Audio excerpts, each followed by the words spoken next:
Think of an addiction. It dominates your thoughts and it controls your bodily impulses. It takes over your life. You neglect friends and family.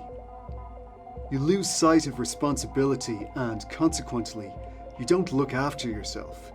You lose interest in your job and stop working one way or another. You don't eat properly. You don't sleep well. Addiction can drive a person insane, and it can be fatal. We could think of the scenario central to Bleak House as one of addiction, but it's not addiction to a substance, but rather to a dangerous fantasy. We meet characters who have gambled their lives on the outcome of a lucrative court case, Jarndyce and Jarndyce. Miss Flight serves as a personified warning. She lives close by Chancery, attending court every day. She is confident, certain of an outcome to the case that will favour her, planning her future acts of benevolence as a wealthy woman. For this novel, Charles Dickens wrote from experience. As a journalist, he had covered Chancery, the court dedicated to estates, wills, and matters of inheritance. Bleak House was inspired by a real court case that had taken 53 years to settle, by which time the entire contested fortune had been absorbed in legal costs. From the outset, Bleak House is about the court case known as Jarndyce and Jarndyce, but it's about many things. It's about passion, love, secrecy, oppression, hardship, and it's very much about hypocrisy.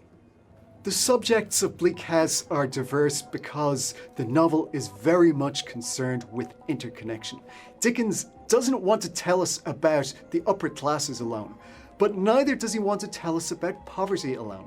He wants to describe to us the rich and the poor and many people in between, and to show us how their lives are all connected. The execution, how Charles Dickens tells the story, should be considered in relation to how Bleak House was first published, which was in serial form, with installments appearing over 18 months. For that reason, Bleak House is full of cliffhangers and hooks to make the readers desperate to find out what would happen next. The genre of deferred explanation, of tantalization and delayed satisfaction is, of course, the detective story, and Bleak House is a detective story, or it may be more than one. As it happens, there are various mysteries to resolve. The reader of Bleak House acquires questions. What will be the outcome of Jarndyce and Jarndyce? Who will become rich? Why is Lady Dedlock so interested in the handwriting on a copy of a legal document, as noticed like a bloodhound by the family lawyer, Mr. Tulkinghorn? Who is the scribe who dies impoverished and addicted to opium above Mr. Crook's rag and bone shop? Who is the person disguised who bribes a street urchin to give a tour of locations relevant to the dead man?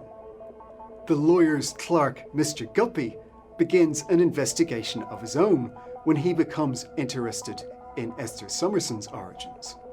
And when we get an actual murder, the question, of course, is who done it and why. Charles Dickens is explicit in his third-person narration that we should see all of these strands as connected. I quote, "What connection can there be between the place in Lincolnshire, the house in town, the mercury in powder, and the whereabouts of Joe the outlaw with the broom, who had that distant ray of light upon him when he swept the churchyard step? What connection can there have been between many people in the innumerable histories of this world who, from opposite sides of great gulfs, have nevertheless been very curiously brought together?" The critic Raymond Williams says that interconnection is both a structure and a theme to Bleak House. A theme because Dickens is keen to explore this idea that our lives are networked with a diverse range of other people. And a structure because, as Williams puts it, it's a principle that creates stories of unknown and unacknowledged relationships.